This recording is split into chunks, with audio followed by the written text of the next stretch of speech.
ফের ভূমিধসে অবরুদ্ধ 10 নম্বর জাতীয় সড়ক। শিলিগুড়ি সিকিম যোগাযোগে বড় ধাক্কা। প্রবল বর্ষণের জেরে ফের ভূমিধসের কবলে পড়ল 10 নম্বর জাতীয় সড়ক। বৃহস্পতিবার ভোরে সেবক কালী মন্দির সংলগ্ন এলাকায় পাহাড় থেকে মাটি ও বিশাল পাথর গড়িয়ে পড়ায় জাতীয় সড়কের একটি বড় অংশ বিপজ্জনক হয়ে ওঠে। নিরাপত্তার স্বার্থে ওই রাস্তা দিয়ে যান চলাচল সম্পূর্ণ বন্ধ করে দেয় প্রশাসন। ফলে শিলিগুড়ি থেকে গ্যাংটক ও কালিম্পং এর মধ্যে সরাসরি যোগাযোগ কার্যত বিচ্ছিন্ন হয়ে পড়েছে। ঘটনার পর খবর পেয়ে জাতীয় সড়ক কর্তৃপক্ষ, পুলিশ এবং প্রশাসনের আধিকারিকরা ঘটনাস্থলে পৌঁছান। দ্রুত ধস সরিয়ে রাস্তা চালু করার লক্ষ্যে যুদ্ধকালীন তৎপরতায় শুরু হয়েছে পরিষ্কার পরিচ্ছন্নতার কাজ।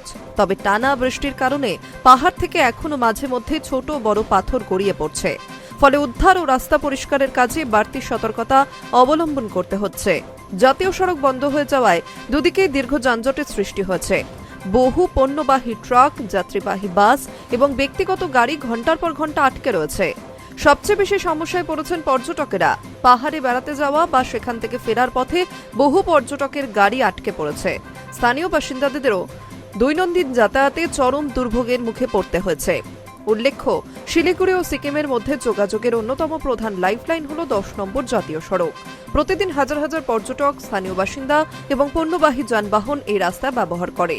কিন্তু বর্ষাকালে প্রায়ই ভূমিধসের কারণে এই সড়ক ক্ষতিগ্রস্ত হয়। ফলে পর্যটন, ব্যবসা বাণিজ্য এবং নিত্য প্রয়োজনীয় পণ্য পরিবহনেও তার বড় প্রভাব পড়ে। বর্তমান পরিস্থিতিতে দার্জিলিং জেলা পুলিশ ছোট গাড়িগুলিকে গজলডোবা, করোনেশন সেতু, মংপং রুট ব্যবহার করার পরামর্শ দিয়েছে। অন্যদিকে ভারী যানবাহনকে গরুবাথান, মুনসং রুট দিয়ে ঘুরিয়ে দেওয়া হচ্ছে। প্রশাসনের পক্ষ থেকে চালকদের ধৈর্য ধরে সতর্কতার সঙ্গে বিকল্প রাস্তা ব্যবহার করার আবেদন জানানো হয়েছে।